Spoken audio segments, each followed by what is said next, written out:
Hi, I'm Dana Schwartz, and this is Rise or Die, the official companion podcast for Peacock's original series, Those About to Die.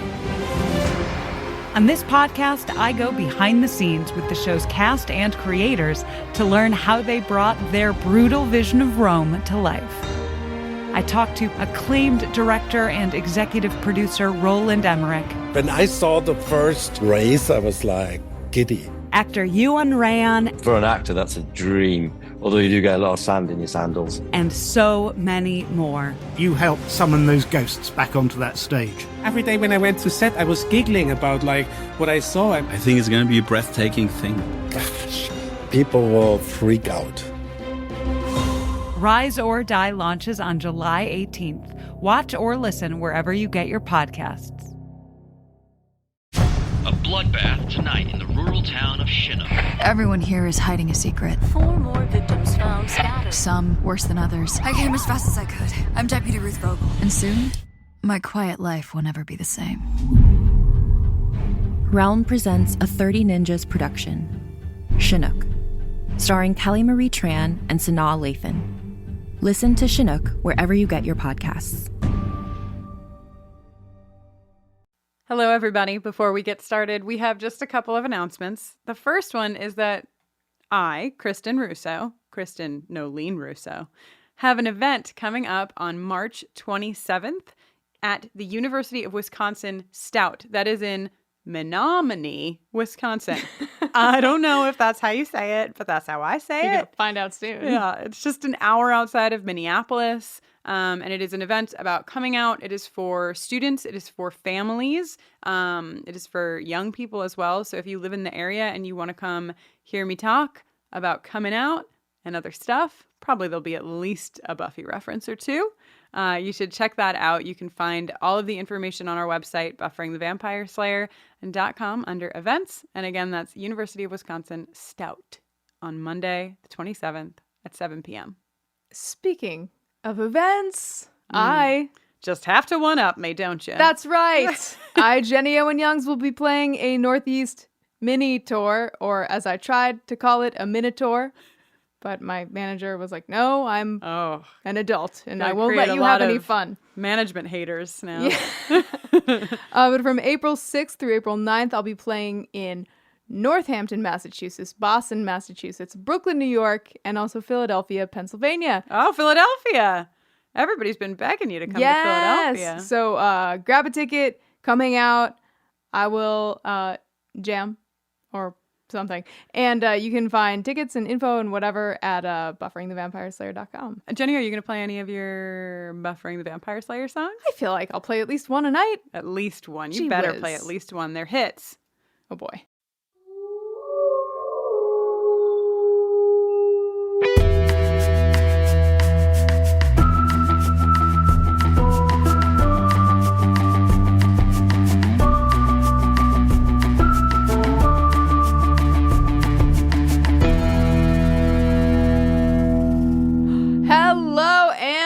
Welcome to Buffering the Vampire Slayer, a podcast where we are watching every episode of Buffy the Vampire Slayer and then discussing them one at a time. My name is Jenny Owen Youngs. And I'm Kristen Russo, wife to the most enthusiastic person on the planet. I love introductions! And this week we are talking about Season 2, Episode 10, What's My Line, Part 2. Stay tuned at the end of this podcast every week for an original song written by us recapping the Buffy episode we are discussing. In fact, this week's song is a continuation of last week's song. It is. Because when there's a to be continued linking two episodes, we make one mega song. We do. What's My Line Part 2 was written by Marty Noxon. Yes, it was. And directed by David Semel. I'm going with Semel. Great. It originally aired on November 24th, 1997, just 2 days after I turned 16. Oh, November 24th is our anniversary of dating. Gotta go. In this episode, Buffy joins forces with another Slayer, says IMDb. How about we call her Kendra? Buffy joins forces with Kendra in hopes of saving Angel from the clutches of Spike and Drusilla. I hate clutches and being in them. I thought you hated the word. I was I love the man. word, but like the act of being enclutched. No, thank you. Enclutched as a word? If it wasn't before, it is now. It's a great word. Thank you. Wow. So this episode opens just where we left off at the to be continued mark of part 1, which is Slayer fight. Slayer fight. Slayer fight. Buffy and Kendra are having a moment where they're both like, I'm the Slayer. No, I'm the Slayer. No, I'm the Slayer. No, I'm the Slayer. And then they're like, truce. Right. Let's talk about it. Buffy calls a truce and is like, let's go see my watcher. Which, like, should be your first clue that she's probably telling the truth. Yes. Because how would she know about watchers? But here's an interesting thing. Could you imagine Giles sending Buffy on a mission and not accompanying her? No, but it becomes increasingly apparent through this episode that the relationship of Kendra and her watcher is drastically different than the relationship between Giles and Buffy. Yeah, I guess that's true. It seems like she's being treated more as like a sort of like a heat-seeking missile. Yeah, it's very cold, or at least what Kendra has conveyed to us seems very cold, like she reads, she studies, she trains, she fights, and that's it. She's not allowed to talk to boys. I'm jumping ahead in my notes here, but how about some heterosexism in the Watcher world? Yeah. She can talk to all the girls she wants? Yeah, what's that about? Interesting. Watcher? Mr. I don't remember your last name, but you do have one. Zabuto? Mr. Zabuto. I call you out for heterosexism, and you know what heterosexism is rooted in, Jenny? Oh my gosh, the patriarchy. The patriarchy! Sorry, just like I needed it enthusiastically. Well, I was just trying to remember. I knew I'd written the patriarchy somewhere in my notes, but I think that's exactly where it's season 2. We can say it at least 2 times per episode. Oh, that's the new rule. Okay, yeah. By season 7, woo! Look at that. So then we see Angel trapped, hiding in a shadowy corner. Always. Angel's always hiding in a shadowy corner. Yes. But this is very dramatic because Angel is about to die, and then the credits roll, and we go to the library. Yes, and Giles is meeting Kendra, and Kendra's like, I'm Kendra. They call me Kendra. They call me, Sorry, right. They call me. No last name. Yeah, and then Buffy makes this great quip about being stuck in the 80s, which I enjoyed. Yes. With her one name. Great. Kendra and Madonna, you know? And then there's a great, cross-reference is the wrong word for it, but Buffy calls or refers to Kendra as the Pink Ranger. She's like, back off, Pink Ranger, which I thought was great. And I wrote down in my notes to bring up because that's fun. I loved the Power Rangers when I was in high school. I saw them live in concert. It was great. And you know why I like the Power Rangers, Jenny? Why is that? Because a girl I went to high school with, her name was Carrie. I had a big crush on her, and she liked the Power Rangers. There you go. And even at a young age, I knew the best way to flirt with a girl is to quickly watch a television show that she has already watched, and then bring it up to her so you can talk about it. This is not your first time around the old TV block. Thank you. Gotta go. Thanks for going on that journey with me to Power Ranger Land. But I want to just share with you a fact that I learned about this reference in the show. Please. Sophia Crawford, who is Sarah Michelle Gellar's stunt double, also doubled for the original Pink Ranger. That's not all. Additionally, her husband was the stunt choreographer for the first 4 seasons of Buffy, as well as the Mighty Morphin Power Rangers. What? So here I thought it was just a little crossover in my world, but it was a big crossover in their world. In everyone's world. Everybody just winking at each other when that line got everybody's all excited. Even me and my not girlfriend, Carrie, because she was straight. It's fine. Wow. I love how territorial Buffy is at first. Oh, yeah. And then how defensive, especially regarding her very brief but very real death.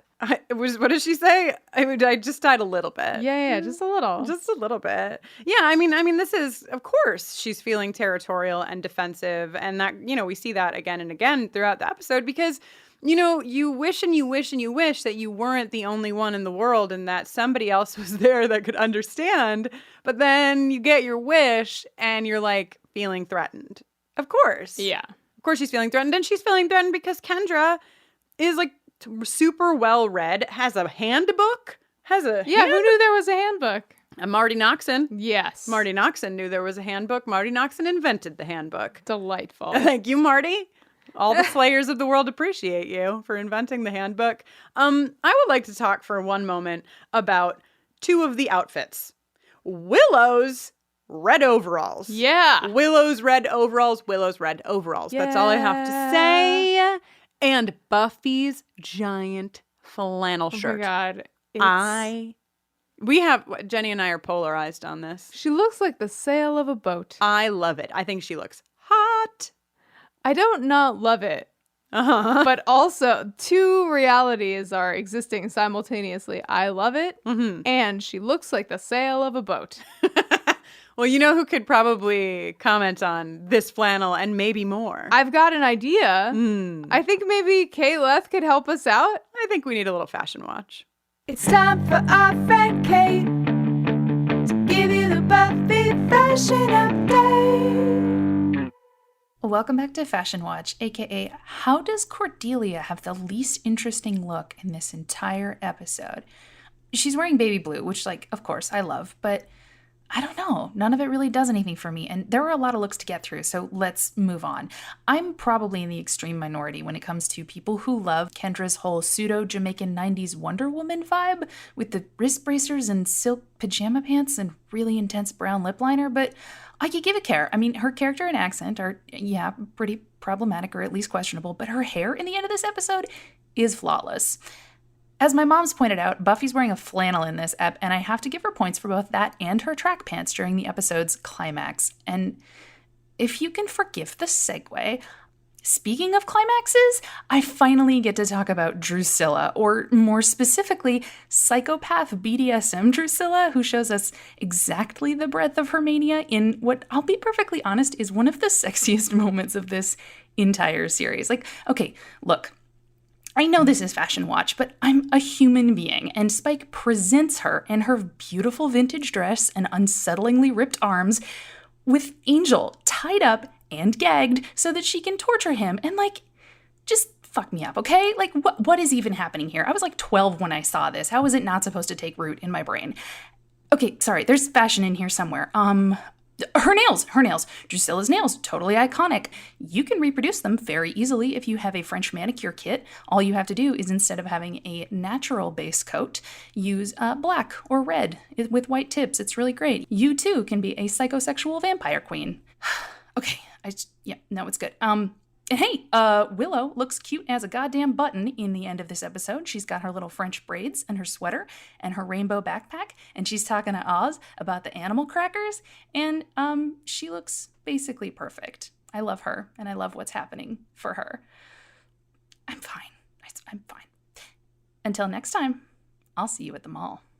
That was our friend Kate. She gave you the Buffy fashion update. Thank you so much, Kate. We love you. We love every time you give us a fashion watch. The jewel of the episode. Praise. Kate Leth's fashion watches. Angel is just, oops, all over the place in this episode. Oops, my buttons came undone. My shirt. Oops, my shirt's just flapping in the breeze. Oops, my hairless chest is exposed. There's this moment I'm referencing is when he's still in the cage, or when Willie is pulling him out of the cage. In the fight, during the fight, he actually is not totally unbuttoned, but he's half unbuttoned. During which fight? Oh, when he's fighting with Kendra. Oh, last episode? What are you skipping around for I'm me here? just saying his shirt's been, the process has been going on for some time, right. And now it has come to fruition. But then, to follow the narrative arc of Angel's shirt here, his shirt falls open, oops, and then Willie brings him down to the sewers, somewhere between him being brought down to the sewers and getting brought to Drusilla's room. He's managed to button one button. He gets one button just enough to hold tight until Spike throws him to the ground, at which, when his body hits the floor on impact, oops, the button pops open again. And it's just, dude just can't stay dressed. So tough. It's so hard for an ensouled vampire to keep his shirt buttoned. Just like Mama always used to say. But anyhow, before we get to the sewers and Drusilla's room and all this stuff, we get to fucking Norman Pfister. Oh my God. The man made of mealworms. Yes. Who is fucking selling some makeup to Cordelia, who really, guys, we talked about it last episode, but come on, Cordelia. I don't know. Weak character She's both a here. winter and a summer. Come on. She needs some free makeup to supplement her multiple palettes. She is not impressed with this salesman's technique at all. $9.99. Now, I have something really exciting to tell everybody. Last week, I remembered this horrible character and was like, oh God, I have scars in my mind from my first viewing of from this. How creepy this is. This is so creepy. So of course the first thing that I did after we recorded that episode was I went to the internet and I looked up who played Norman Pfister, and I found out it is an actor named Kelly Connell, and I emailed Kelly Connell's management and I said, I would like to put my childhood fears, by the way, I was like 27. No, 29. I would like to put my childhood fears to rest. Can we please sit down and interview Kelly Connell about playing Norman Pfister? And you know what, guys?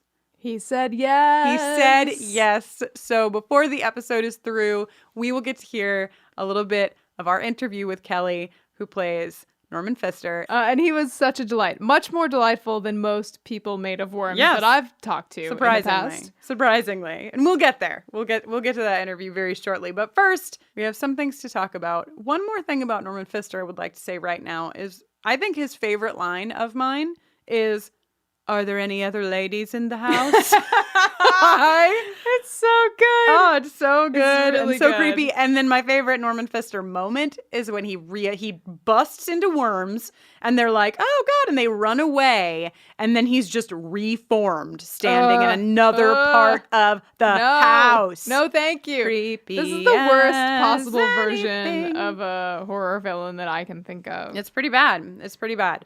Okay. I just want to say before we move on from that we watched a little bit of the episode commentary on the DVD box set that I have owned for many years. Mm-hmm. And Marty Noxon was talking a little bit about how these mealworms are a specific breed or species that they got. I believe they're Brazilian. And they picked them specific. They cast these worms because they're... Like literally, like it sounds like a joke, but they for real did. They cast them because they're known to be very speedy. But because the lights on the set were so warm, they just became sluggish. So when you see them push... oh my God, sluggish. So when you see them push under the basement door in a few minutes that we'll be talking about, those are actually that's sped way up because the worms were not performing as predicted. God, it has to be one of the worst moments as an editor when you are sitting in a room editing footage of a million fucking worms. Glad I'm not an editor. Ugh. Bad news. Also, Cordelia doesn't do worms. Of course she doesn't. Who does? But of all people, Cordelia, last in line to do I don't know. worms. She's really tough, though. Yeah, she's tough, and she doesn't do worms. I'm tough, too. Guess what I don't do? Worms. Okay. No, thank you. Why does Buffy and why does Kendra believe Willie? Yes. He's obviously lying. Come on. That didn't make any sense. I don't buy it. I didn't buy it either. Kendra, and this moment, this moment that Kendra and Buffy have with Willie is one of the first moments when this tension is really sprouting between Kendra and Buffy. Oh, yeah. And I'm not talking about sexual tension, although I will be talking about it soon. But there, Kendra says, no wonder you died. In response, right, Kendra? Yeah. Some cutting remarks from Kendra. I think that part of being called as the Slayer is like being given strength, being given flexibility, being given all these things, and being given an incredible power with your words. Because Buffy has her quips, Kendra can fucking cut her right back. She's got some burns. We hear a line in this scene before it's over. Kendra and Buffy are walking out, and Willie says, "Do you guys anybody ever ask you to do some nude photos? Because artistic art photographs." Yeah. Now, on my first viewing of this, I thought, well, it's Marty Noxon, right? Mm-hmm. Writing some stuff because the patriarchy. Yes. But in the DVD commentary, we learned that Joss Whedon added that line in. That's a punch up. It's a punch up. Is that what it's called? I just repeated you because it sounded professional. That's a punch up. Yep. Punch up. Punching up with a line. Yeah. Well, here in Hollywood. Oh, here in Hollywood. That's what you call it. The Mickey Mouse? That's what you call it when somebody comes in, when a script's already been written, but it's not like funny enough or whatever. Somebody comes in and does a punch up. Oh. And they I'm so sorry. I didn't realize that you were hanging out at all the actor bars here in LA. Here in Los Angeles, Hollywood, the Big Apple. Nope. The Big Orange. Nope. That's Florida. The big sign. The big sign. Big sign on a hill. There you go. Yeah, I've just been hanging around the water cooler, picking up terminology. Great. So glad. I'm so happy for you. Thanks. So then we go to Spike. A beautiful shot. Beautiful shot. Beautiful. Downwards through a doily, which is the name of my next album. That's also the name. That's the professional name for that shot. The cameraman was like, "How do you want to do this?" And the director was like, "Oh, we're gonna do a downwards through a doily on this one." And the cameraman, classic, great call. He was like, "Not a banner pan down? Okay, downwards through a doily." Anyhow, Spike, Angel, and Drusilla. Let's just take a threesome. Speaking of sexual tension. You were all, Spike, Drusilla, and the Bird Sexual Tension Award. Now don't you feel foolish? Yeah, that was a mistake. There is a lot of sexual tension between these three. There's a lot of S&M happening in this situation. Wasn't there a performance aspect that you were warming up for? A lot of S, N, M, M, Great. M. Great. Thank you, Rihanna. So anyhow, these three have serious sexual tension. There's sparks flying between Spike and Angel. There's sparks flying between Drusilla and Angel. And of course, sparks flying Drusilla between and Spike. Drusilla and Spike. But you know what? They don't win. They're not getting the trophy? No, they don't get it, Jenny. But I got this thing. I have to get the plaque re-engraved. No, I'm giving it, unless you really argue me off of it, I'm giving it to Kendra and Buffy. There's a tension, a specific kind of tension that can only be held between two Slayers. Wow. And we see it here. Okay. Great. So we'll just send Spike, Drew, and Angel the edible arrangement then? Yeah. They get a solid second place. I mean, chocolate-covered strawberries. If the rule book didn't explicitly state we were only allowed to give one sexual tension award away. There's a rule book? Dun-dun-dun. Thank you. So speaking of the rule book, Giles and Kendra, this is like... are nerding out. Kendra's all like, I read about the Order of Terrakan in this volume. And Giles is like, yes, actually, I couldn't get through that. It's quite stodgy. And... yeah, you see Kendra gave a real good giggle in that moment. Yeah, they giggle hard. And then Kendra's like, she's a student, but what is she, also a cheerleader? Thinking it's the funniest. I was upset about that. I didn't feel that was in Kendra's... How dare you, Kendra? Yeah, Kendra... Why does Kendra even know what a cheerleader is if she's been with her watcher since she was a little kid? Right, and if she does, I just didn't feel like Kendra would use her words like that, you know? Yeah. Like, she's very serious, and her cutting words are really good and really cutting. She doesn't... What if she's an unwitting pawn of the patriarchy? Oh, God. And this is the episode when they lost their entire male audience. Farewell, men! I which is something I've been saying for years. Wow. And Jenny. moving right along. We're taping this episode a lot later in the evening than we normally do. It's like 10 o'clock or 10:30. So we are, but we both have more and less energy than usual. I think it's working out well for us. Riding that roller coaster. Yeah. So, this Kendra, let's get back on the Kendra train for a second, because Kendra's presence, especially in conjunction with Career Week, is really making Buffy think. Yeah. She's like, she's kind of resentful, she's kind of defensive, but she's also kind of like, wait a second. Maybe we could work something out. She's like, I could go to Disneyland and like that's kind of her one idea. It's her one idea, but she's like, give me some more time. I will have more ideas. This is great. Maybe I don't have to be the Slayer forever. So I think that's interesting and powerful, and just like underlines a lot of the things we always talk about with Buffy, where she carries a lot of weight. And now, like, is this her ticket to like having a day off, or like just maybe letting Kendra be the Slayer?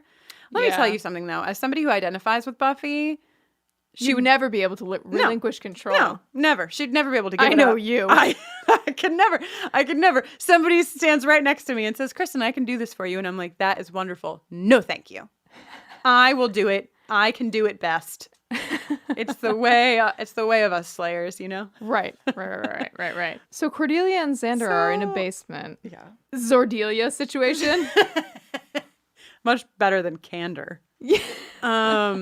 Xander and Cordelia are in the basement, and they're getting very worked up because there's a worm man upstairs, as previously discussed. Sure. Tensions are high. A lot of tensions in a lot of places in this episode. Let's go to the episode and let's just all experience this moment together, shall we? Please. I hope these are my last moments. 3 more seconds with you and I'm gonna what? Coward. Moron. I hate you. I hate you.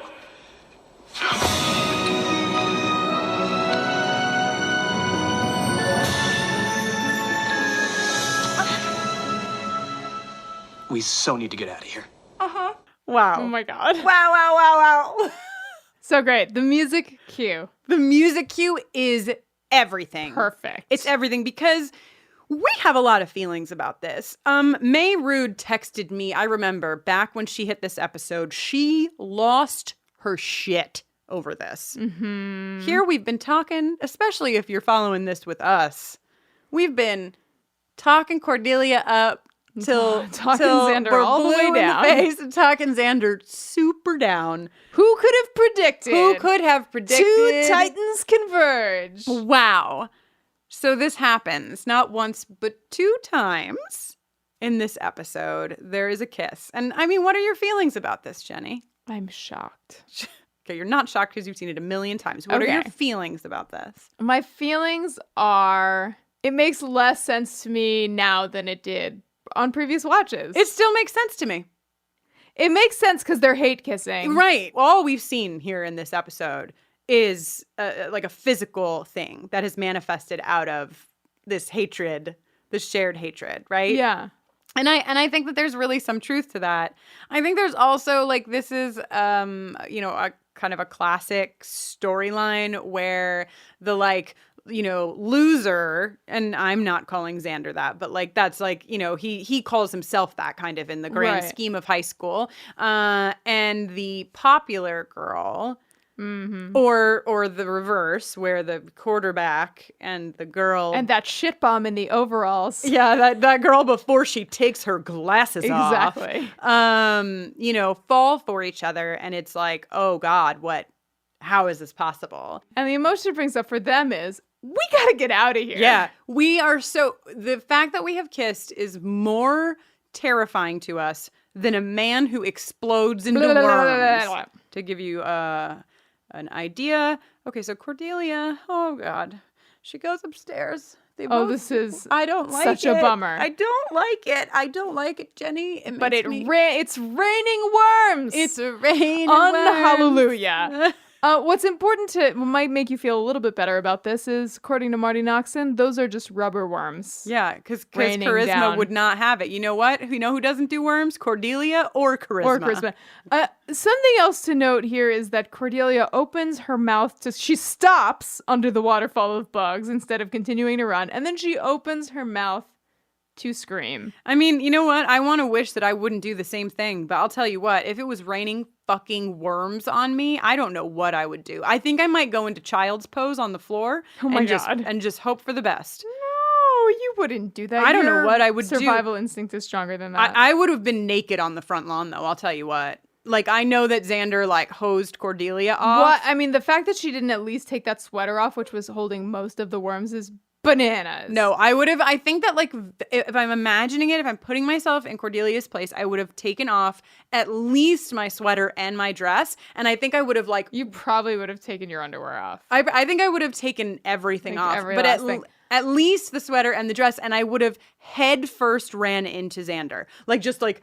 pushed my head into Xander. Like, that would have been my, just get him off me, get the worms off my hair. But instead, she gets hosed down. And now, we had a slightly different viewing experience of this. Well, I feel like Xander, for like, maybe like 2 beats longer than necessary, maintains the hosing. Yeah, no, but it didn't read that way to you. No, it did read that way. I just, the first time you said it, because the first time we watched it, you said that, and then I kind of expected it to be this, like, gross Xander-y kind of deal, where, like, despite the impending danger, he was, like, trying to hose her extra so he could see her boobs. No, he's more of just in, like, a haze. Yeah, it's more like he's trying to help her as best he can, and, like, in the middle of it is, like, accidentally seeing boobs and is you know? So, right. So we don't really disagree. Listen, we've all been slowed down by boobs before. Haven't we? They slow people down. That's okay. Then that's great. Oz. Wearing the biggest shirt you've ever seen. No, I don't know. They're bigger and bigger. Pretty big. I think you borrowed that shirt from Xander. Oh, man. Sexual Attention Award. Oz's enormous shirt and Buffy's enormous shirt. Support for today's episode comes from OneSkin. And if you have sensitive skin, you're going to want to hear about their scientifically proven topical supplements. Free from over 1,500 chemicals and preservatives that can make skin red, irritated, or itchy, their products are safe for sensitive skin. It's just one of the reasons they've earned the Skin Safe seal of approval. They've also earned the Jenny Owen Youngs and Kristen Russo seal of approval, if I do say so myself, Jenny. I couldn't agree more. I've been using OneSkin for a few months, and after a few weeks, I remember it like it was yesterday. I texted Kristen and I was like, maybe she's born with it. I looked in the mirror that morning and was like, oh, things are happening, and I am happy. I have used a million billion skin products, and I did not think that I was going to switch off of the skin, like, lotion, the moisturizer that I used and the under eye cream that I use, because I have used them for a little while and I really like them.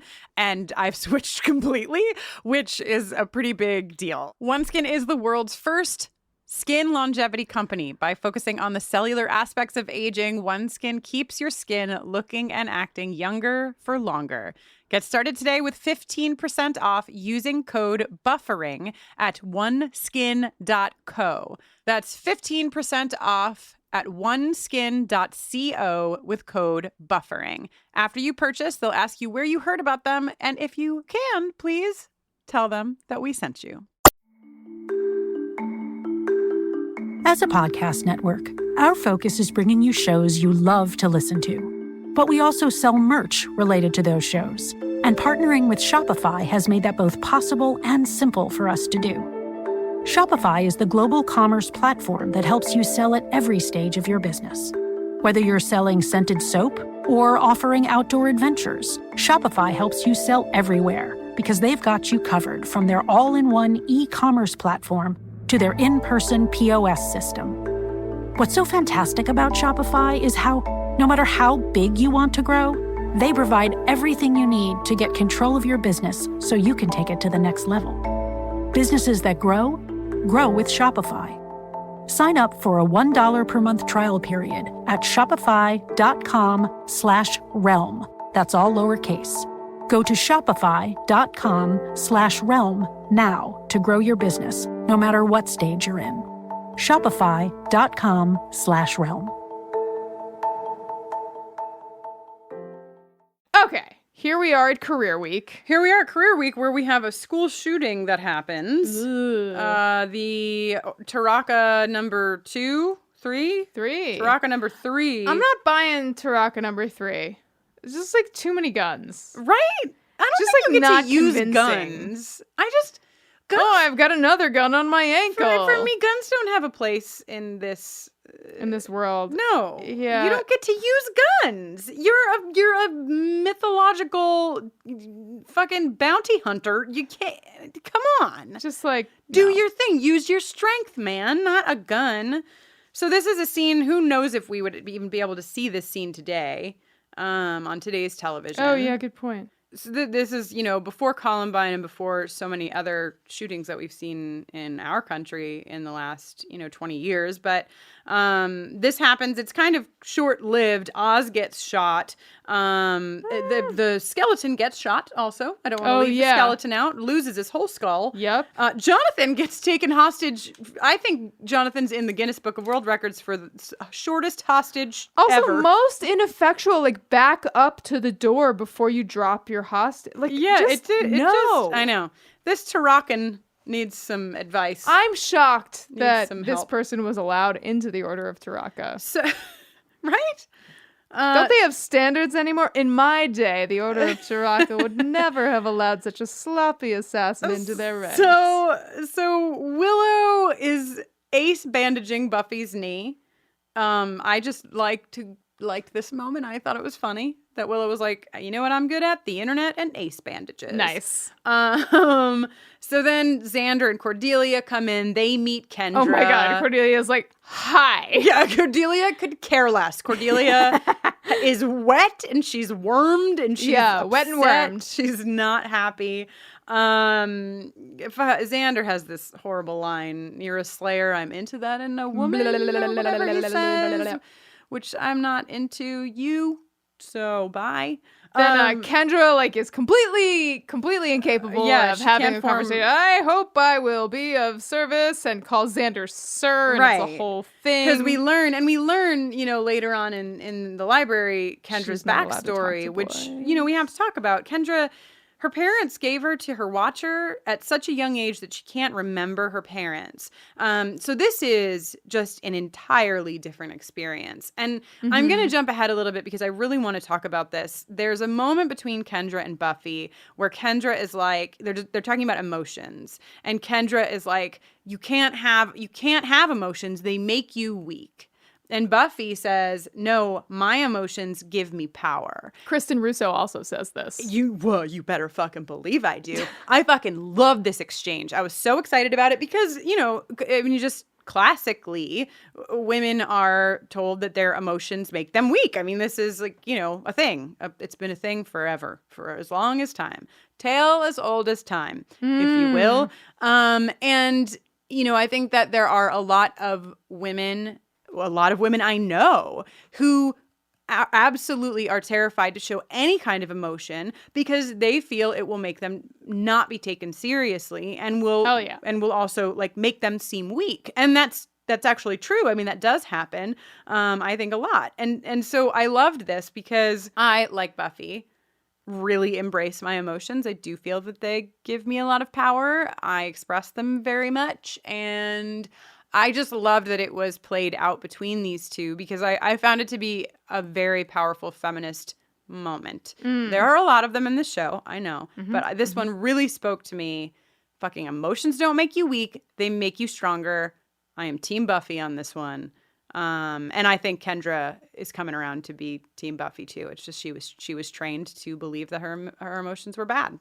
Yeah. And you have said the patriarchy so too many times. You've taken it away from me. Sorry, I got too excited. But I won't be. My emotions will let me say it. The patriarchy. Okay. You feel better now? Yes. Listen, I don't feel better because I have a problem, and it's this. Okay. When Spike is explaining the ritual, when Spike, Drusilla, I think Angel, are all discussing the ritual that needs to happen, Spike is like, tomorrow on the full moon, bliggity bliggity blah, and then... Oh, he says full moon? He says full moon. And then Giles says new moon, which is the opposite of the full moon. Wow, I didn't even notice that. So mad. Yeah, that's upsetting. You know what's not upsetting? No, it is upsetting. The holy water torture. I mean, it's like kind of a little bit of both. S, S, S, and M, M, M. Yeah, speaking of singing too, Drew's back on her #1 hit single, The Lamb is Caught in the Blackberry Bush. She's at it. And oops, Angel's shirt is off. Oh, God. You know what? It's not even I don't believe your oops anymore, Angel. We should have a jingle for just when Angel's shirt is off. It'll be two. It'll take over the whole episode. Yeah. Drusilla, though, Juliet Landau, Drusilla, all of them, both of them.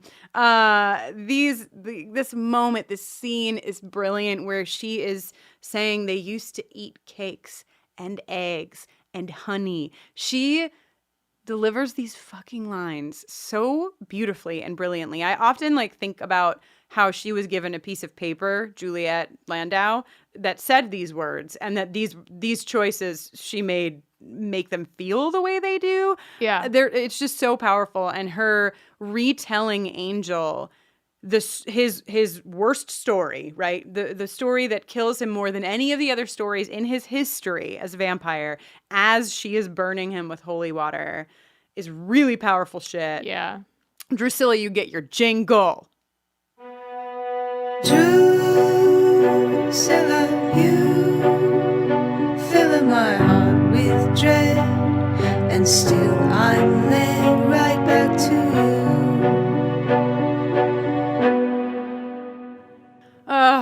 Great. It's been a minute since we got to hear Drew's jingle. Mm-hmm. That jingle is available on iTunes as a ringtone. If you're an iPhone user, you can just go into the iTunes store on your phone and find it. And Android users know that we know about you and your needs, and we are working on getting those songs available for you as well. So stay tuned. We'll let you know when they are available. We're working on it.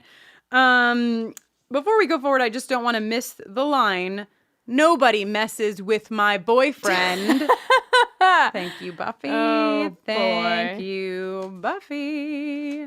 Okay. We just gave Drew her jingle, but I just also another line I loved was when she barks at Angel and says "bad dog." Yeah. Yes. That's a fave. Yeah. Angel tries to get Spike to kill him early. Oh my God. Which is pretty, when you really think about that. Crafty. It's really crafty, and it's also pretty it's pretty martyr-like of Angel, you know? He'd rather... I feel like he's more used... I guess he thinks the ritual's going to kill him, so... Yeah, he's more used to the cause alive.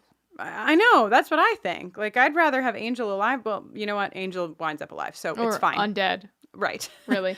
So I think we're getting to the chapel ambush here. That's what I call this. Fucking Willie, man. I mean, why? Ain't it just like a Willie? Of course. Why would you ever trust Willie? This is the second time. Second time you trusted Willie. Why is everybody trusting Willie? Nobody should Jenny be and I trusting told Willie. you last week we know Willies. You don't trust Willies? Come on. Yeah. Love a Willie. Don't trust a Willie. Okay, the number of times we've said Willie, I think we should stop. It's offsetting the amount of times we've said the patriarchy. Right. So we get into the convent, and there's every villain conveniently located all in one place, including Norman Pfister, the Man of Worms. Yes. And we were able to have a conversation with him. Well, I should say with the actor who played him. Yes. Kelly Connell. Luckily not a conversation not with an Norman actual Pfister. Worm Man. So here's our conversation with the lovely Kelly Connell. Thank you. Thank you again for taking the time out to talk to us. We're so excited, and our listeners are going to be so excited to hear from you and hear about your experience on Buffy the Vampire Slayer. Yeah, it's been ever since you got a hold of me, I revisited those 2 episodes, and it's been 20 years since I did those, so it was a little peculiar to see myself 20 years younger and watch myself disintegrate in the mealworms at the same time. I will say that I watched the series. Jenny and I come to the series a bit differently. I've watched the series just one time before this rewatch for the podcast, and I don't have the best memory. I don't remember a ton of things about my first watch. I remembered this character so deeply. It is a very, very disturbing image. He is a creepy fellow, to say the least. He is. As I watch it, and I see myself looking at charisma. willing to give away some free samples. It's just so weird with that strange look on my face, and very trippy to look back at it now 20 years later. Like I said, we shot that in several different locations. The house location, I believe, was in Torrance, if I'm not mistaken. The big fight at the end where Nick stomps on me, and I've never forgiven him for that, for killing me the way he did. It just occurred to me that in our research of these two episodes, I saw something that said that in What's My Line Part 1, the house that was used, the interior of the house, and maybe you don't know because you were only on the exterior, I think, in Part 1, but that was the actual house that they used. And then in What's My Line Part 2, they actually had built a soundstage for the interior of the house. Do you have any memory of that? Yes, that is correct. Because they were doing the CGI of the mealworm walking out of my nose and into my ear, I think it was. Oh, God. And by the way, I'm still in close contact with that mealworm. We're still good friends to this day. Oh, that's nice. So nice to hear, yeah. Yeah. It's especially tough in show business to keep in touch with people you work with. So that was a special effect. So we did that on a soundstage, as I recall, and that was in Santa Monica, I think, on Stewart Avenue is where the soundstage was. Oh, wow, what a memory! Yeah, very good memory. Yeah, like I said, when I revisited it, it kind of all came back to me. Yeah. Can you tell us a little bit about how you came to the show and what the audition process was like? And did you have to transform into mealworms? Is that how you got the role? Unfortunately, I transformed myself into mosquitoes at first, and that didn't go over that. How embarrassing. So I thought, oh man, I really thought I blew that audition at that point. I'll be honest with you, it's 20 years ago. I don't specifically recall that audition. I think they described to me this is what happens. And, over the years of all the roles I played in the 80s and 90s and early 2000s, I still get recognized for Buffy the Vampire Slayer. It's really cool that still happens, that you guys got in touch with. People recognize you and then they just start to run. Yeah. Yeah, that's right. Yeah. Hey, do that thing. Hey, man, do that thing. Yeah, what went into, the role is such a memorable role. The character is just, terrifying, as I already have said. What went into that role for you, preparing for it and playing it? As I watch it, I think what I was doing was I was trying really hard to be human. Because on the inside, I was masquerading all my worminess. Yes. And just doing my best to behave like a human being. Wow. And hope that I'm able to hold it together long enough to pull off my mission. Wow.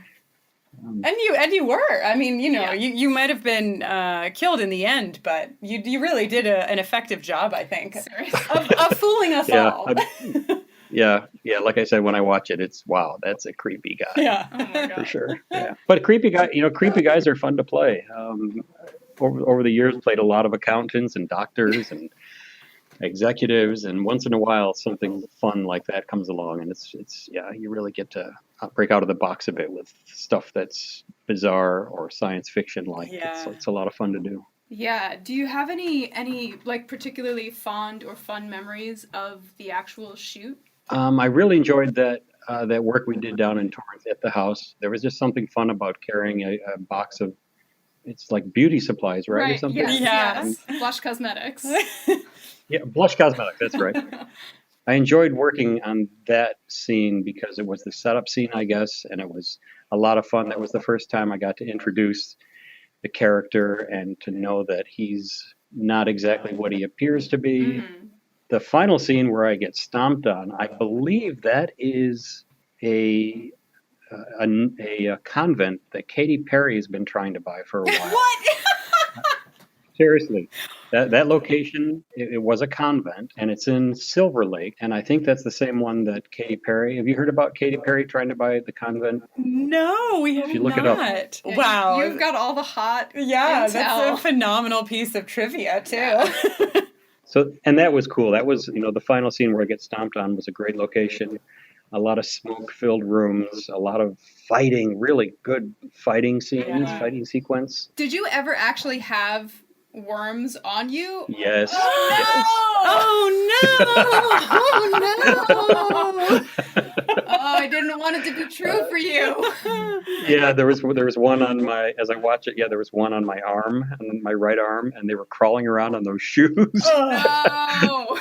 Yeah. God, girl. Like having little pricky little pine cones walking all over you. It's really weird. Oh my those God. things. Oh, God. Yeah. What? And there were a lot of them too. Yeah. Wow. A lot. Yikes. What you sacrificed to terrify all of us. Yes. We appreciate Thank it. That's right. You're welcome. We have a game we like to play. It's really simple. The game is called Vampire Witch Slayer, and all you have to do to play and win is tell us if you had to be a vampire, a witch, or a slayer, what would you pick? Well, based on what I know from Twilight and the long lives that vampires live, yeah, I'd go for vampire. I'd go for the longevity. Yeah, I'd pick eternal life. Nice. And a killer nightlife. Yes. Literally and figuratively. Yeah. I'm not really good at memorizing spells. Right. So probably wouldn't make a good witch. And what was the third one? A slayer? Nah. Yeah. Too much responsibility. Yeah. Yeah. Not enough sleep. Yeah, exactly. Kelly, is there anything that we didn't ask you about that you want to share about the experience of being on the show? It's just the after effect of doing that character has been very strong, and it's been a lot of fun. When my kids were young, I used to tell people that, if they don't go to bed when I tell them to, I threaten to turn myself into worms. Wow. They must have always gone to bed exactly on time. I would have. Right on. Can you tell us where people can find you now? What are you working on now? What are you doing? Yeah, sure. Right now I'm directing a play that I wrote at Moore Park College, which is, you go through Simi Valley, and then beyond that is Moore Park College. And they've got a really strong theater arts program out there. And right now I'm directing a play that I wrote. It starts running April 26th through the first week of May out there at Moore Park College. Cool. As part of the Student 1X. It's the third play that I've written and directed out there, and the fourth play that I've directed. Oh, wow, that's amazing. What is the name of the play? The play is called Written in the Stars. Awesome. But I've directed a lot of theater over the years out here in Aspen Comedy Arts Festival, directed up there, and Hudson Theater, which is there in Hollywood, and the Century City Playhouse. I really enjoy directing theater. My background is in theater back in New York, and it's my favorite thing to do. Oh, that's wonderful. That's awesome. Well, Kelly, thank you so much. Again, we recorded our episode for part 1 last week, in which I told everyone how terrifying this character of Norman Pfister was. So Norman Pfister. That's right. Yeah, so I'm going to be very, very excited to share this with everyone. We really appreciate it. And we wish Thank you, Kristen and Jenny. Appreciate the time. Thank you so Appreciate it very much. Wow. Thank you again, Kelly. I feel maybe that my nightmares about Norman Pfister will finally come to an end. Maybe. So here we are in the chapel, in the convent, the Katy Perry's house. We're in Katy Perry's house. Right. And Drusilla's tied to Angel. Yes. Angel's shirt nowhere to be found. No. I mean, where would it be? Who knows? And Drusilla's repeating Spike. Oh, God. It's so great. He's like, blah, blah, blah, black medicine. And you just hear her go, black medicine. And then blah, blah, blah, murderous child. God, I love you, Drusilla. This is really good. And then their blood comes together and it creates this light orb. Yeah, some kind of sonic boom happening. Which my memory of the series, this kind of visual, this light, this bright light shining, I think happens more. Oh, it's yeah? the first time I think we've seen something like it, but I have an association with this visual. Only one way to find out if you're right. Only one way. 2 slayers, no waiting. Nice. So that's a great line. Kendra's like, I have the quip chip. Yeah. I got that implanted. Also, switch. And then they do a back roll. Unnecessary flip roll. Unnecessary. 100% necessary. Nah. Cordy, Waste by the of way, energy. I drew the emoji with heart eyes. I drew it very poorly. It actually looks like a creepy man. But I drew it for Cordelia in her gym clothes. I'm like really into the fact that Cordelia had to change into her gym clothes. Yeah. And she's in her little running sneakers Oh my and her God. Sunnydale tee. That she uses to work out her trauma by stomping all over those mealworms. There you go, Norman Pfister. There you go. Smash, smash. Now, here's the thing. Cordy and Xander get a kill. They kill Norman Pfister. Giles shoots somebody with the thing. What do you call Crossbow? that? The crossbow. Willow kills a van. Hold him steady. Everybody gets a kill. How great is You it get that a kill, they... and you get a kill. Oh my God. Everybody gets a kill. How great is it that the camera pans like over Willow and I don't know who's holding the vampire. Is it Giles maybe? Where she's like, hold him steady. Yeah. Yeah, it's Giles. And it pans off of them for 2 seconds and the vampire is dusted in those 2 seconds and it comes back and Giles is just like brushing vampire dust off of his vest. So great. So great. So great. We also get a classic Kendra line in this scene. Her shirt gets ripped. She says, "That's my favorite shirt. That's my only shirt." She only has one shirt. one What does she do shirt. on laundry day? I mean, guess she wears her sports Maybe she has bra. a Slayer robe. Like Kendra would wear a sports bra. She has a real person bra. No offense to sports bras. I only wear sports bras. That's why I called the other ones real person bras. Okay. Buffy, Spike's like making a getaway with Drusilla, and Buffy whips that sensor around. Yes. And clocks him in the head. He falls into a massive pipe organ. And then Buffy and Angel have sweet, sweet romance as Spike and Drusilla lay underneath the rubble. And Kendra rubble. helps. Yes. Kendra and I helped. Kendra helps, which is really sweet. Yeah. Angel is so fucking dramatic. Oh my gosh. Every time he gets knocked out, you get a little holy water poured on you. You get a little blood taken out of you. You can't, come on, man. No, I'm just kidding. But he is dramatic. He's a gentle soul. Oz is very cute. Oz is very cute. Willow's very cute. They're being very cute. Xander and Cordelia Cordelia is trying to avoid Xander. Xander is like, listen, we have to talk about this. So he corners her in the sewing room. But like, it comes from a good place. You know, he doesn't corner her. I feel like No. He's really, he wants to talk about it. Yeah, he's really like, let's be adults about this. This thing happened. I hate you. You hate me. Let's just agree to disagree. Agree to agree. I prefer the Cordelia method of just flight. Yeah, that is your method. Run. For sure. But so they hate each other. Nobody had wanted to kiss anybody else except for they want to kiss each other music again. swell. What is going to happen with these two? Wow. What is going to Nobody knows. And then, we get a very important moment where Kendra is leaving. Buffy has told her she's allowed to sit in a seat on the plane this time. She doesn't have to fly in the cargo bin. And Kendra says to Buffy, you talk about slaying like it's a job. It's not a job. It's who you are. And that's kind of like the bow. Yeah. It's like the bow on this whole career week, right? We've been in career week for 2 episodes now. And the whole point of that is to put our focus on how Buffy looks at being a slayer. And that, that it's probably detrimental to her to look at it as just a job because it's more than that. And so, I think Kendra and Buffy, I love their relationship. I think that they really give each other a lot.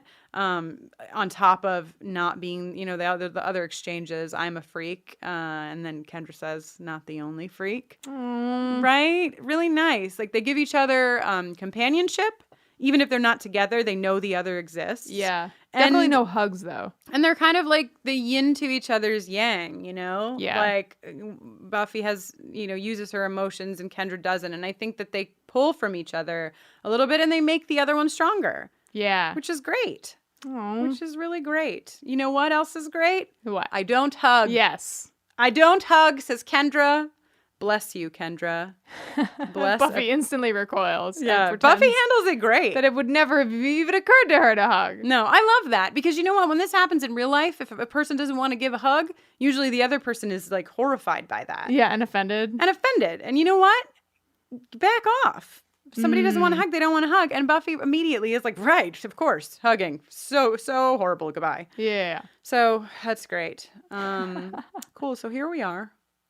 The last moment of this episode. Oh my goodness. Here we are, Jenny. I couldn't have dreamed it better myself. What happens, Jenny? I'll tell you what.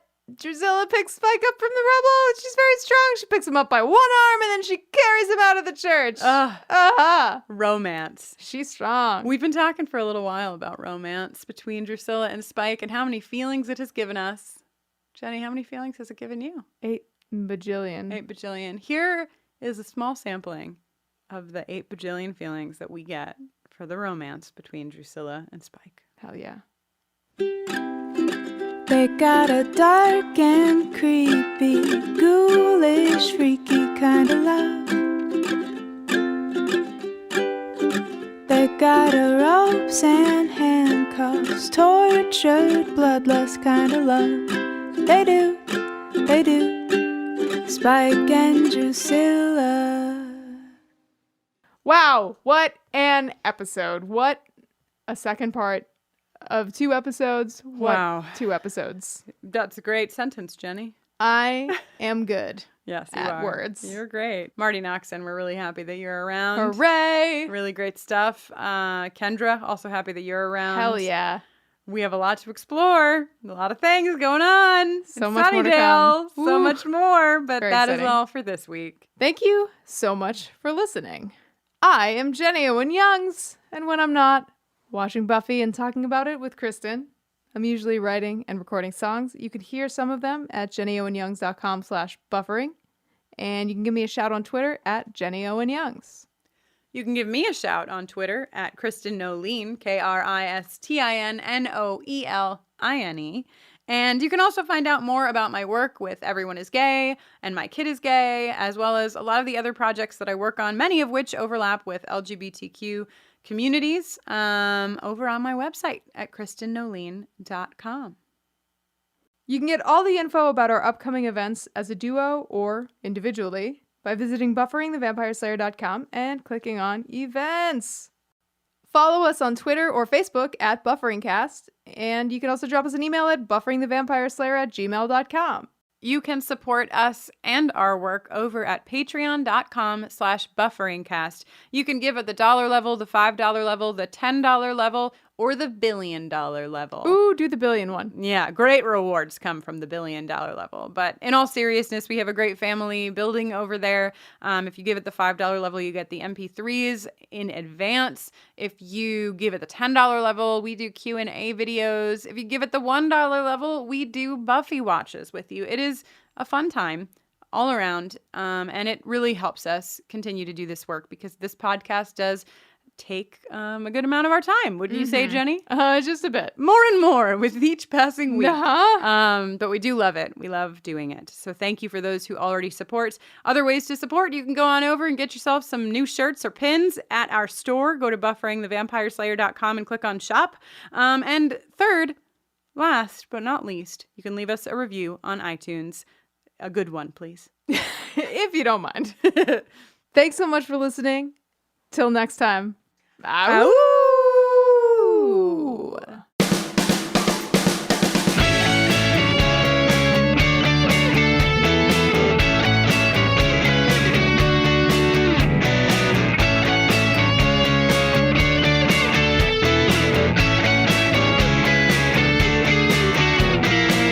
Someone attacks me, her name is Kendra. Says she's a slayer with experience.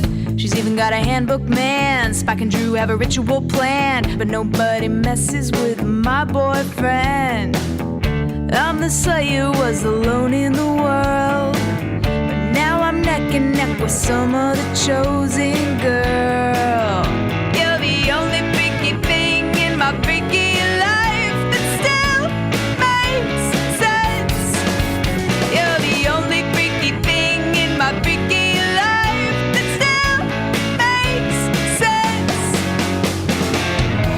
I follow my instincts. Sometimes it gets dicey, but we pull through. Down comes that pipe organ. Think that that's the last that we'll see of Spike and Drew.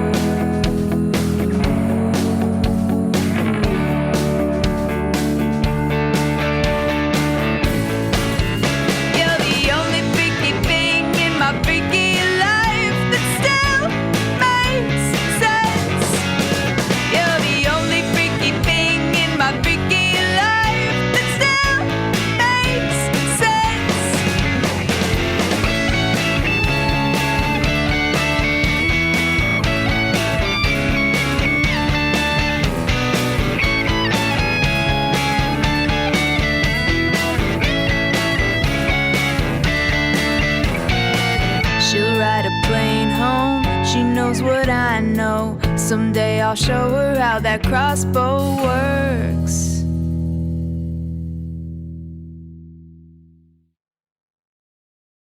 I'm Dana Schwartz, and this is Rise or Die, the official companion podcast for Peacock's original series, Those About to Die. On this podcast, I go behind the scenes with the show's cast and creators to learn how they brought their brutal vision of Rome to life. Gosh, people will freak out. Rise or Die launches on July 18th. Watch or listen wherever you get your podcasts. Contained herein are the heresies of Radolf Burntwine, erstwhile monk turned traveling medical investigator. Join me as I uncover the blasphemous truth of a plague-ridden world, that ours is not a loving God, and we are not its favored children. The Heresies of Radolf Burntwine, coming January 2nd, wherever podcasts are available.